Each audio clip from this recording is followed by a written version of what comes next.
Presiden Joe Biden pasca pelantikan siang waktu setempat. Seperti apa suasana terkini di ibu kota Washington DC dan apa saja kegiatan Presiden Biden dan Wakil Presiden Harris setelah dilantik? Kita bergabung dengan Rifan Dwi Astono, jurnalis VOA di Washington DC. Rifan, setelah pelantikan Presiden Biden, apakah masyarakat tampak merayakan hal ini di jalanan? Yang hingga saat ini suasana di kota Washington DC memang tidak seperti perayaan pelantikan presiden biasanya seperti tahun-tahun yang lalu. Kali ini perayaan sangat minimal, terutama karena memang pada presiden Amerika Serikat kali ini masyarakat diimbau untuk justru tidak datang langsung menyaksikan ke gedung Kongres Amerika Serikat dengan kekhawatiran adanya pandemi virus corona. Dan satu lagi menyusul terjadinya penerobosan gedung Kongres Amerika tanggal 6 Januari lalu sehingga ada ancaman keamanan yang diprediksi akan terjadi hari ini. Meski demikian, hingga saat ini belum ada laporan terjadinya aksi unjuk rasa besar-besaran dan bahkan sebelumnya sempat dikatakan ada aksi unjuk rasa bersenjata yang sedang direncanakan.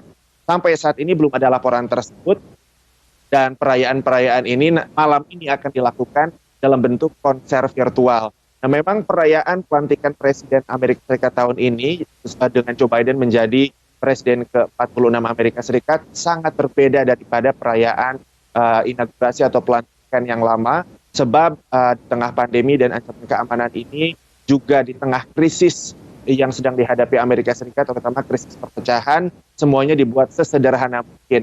Yang biasanya ada parade yang dilakukan besar-besaran dari gedung Kongres ke gedung Putih pasca pelantikan, parade ini dibuat sangat sederhana, di mana Presiden Biden dan juga Wakil Presiden Kamala Harris tadi menaiki mobil kepresidenan masing-masing dikawal dengan pas pampres dan juga ada marching band, tapi tanpa kehadiran masyarakat yang menyaksikan langsung di kanan kiri jalan menuju gedung Putih, sehingga masyarakat hanya bisa menyaksikannya dari rumah masing-masing secara virtual. Dan perayaan ini pun biasanya kalau di pelantikan-pelantikan presiden yang lama selalu dirayakan dengan adanya pesta dan juga gala, bahkan sampai puluhan gala yang digelar di malam pasca pelantikan. Nah, pesta dan juga gala yang sebetulnya ini digelar untuk menggalang dana, kali ini dibuat sangat sederhana, bahkan sangat dikurangi. Jadi acara-acara perayaan malam ini dibuat dalam satu kemasan program TV yang berjudul Celebrating America, di mana ini adalah acara yang bertabur bintang sebetulnya, dipandu oleh aktor Hollywood Tom Hanks dan ada penampilan dari Katy Perry, dari Justin Timberlake, dari John Legend, kemudian juga ada Fighters dan lain sebagainya.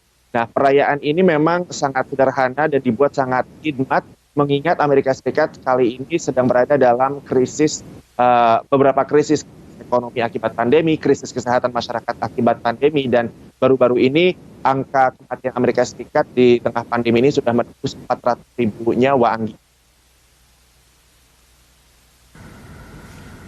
Dan apa saja, Rifat, target Biden di awal pemerintahannya ini?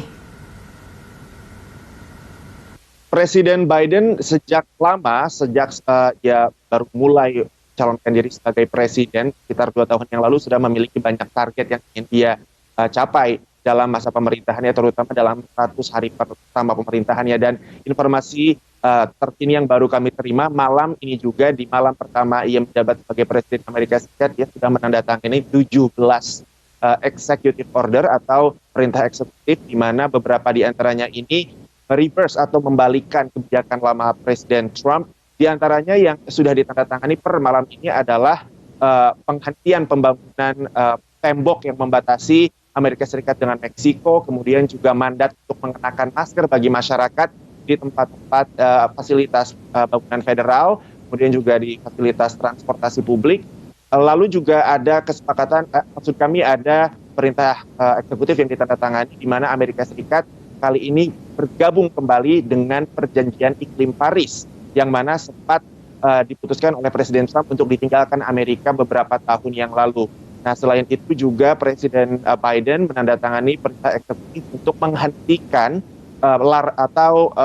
maksud saya memperpanjang larangan mengusir warga yang tinggal di rumah kontrakan atau tempat tinggal sewa di tengah pandemi dan krisis ekonomi seperti saat ini. Target-target lainnya yang ia ingin capai adalah tentunya terkait pandemi untuk bisa memvaksinasi 100 juta dosis vaksin ke lengan-lengan masyarakat Amerika Serikat. Karena sebetulnya di Amerika Serikat sendiri program vaksinasi ini distribusinya sudah dilaksanakan dengan baik.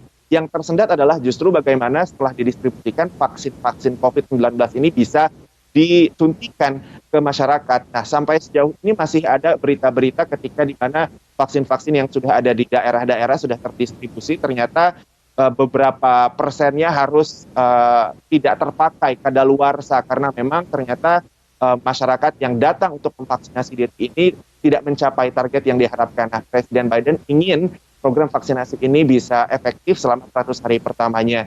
Selain itu juga memang dalam 100 hari pertama Presiden Biden menjabat, ia juga ingin mereverse berbagai kebijakan-kebijakan Trump, termasuk juga untuk memperbaiki sistem imigrasi Amerika dan memberikan jalan bagi penduduk ilegal di Amerika Serikat, maksud saya imigran ilegal di Amerika Serikat untuk bisa mendapatkan kewarganegaraan. Dan sebagai informasi ada sekitar 11 juta imigran ilegal yang ada di Amerika Serikat saat ini, Anggi.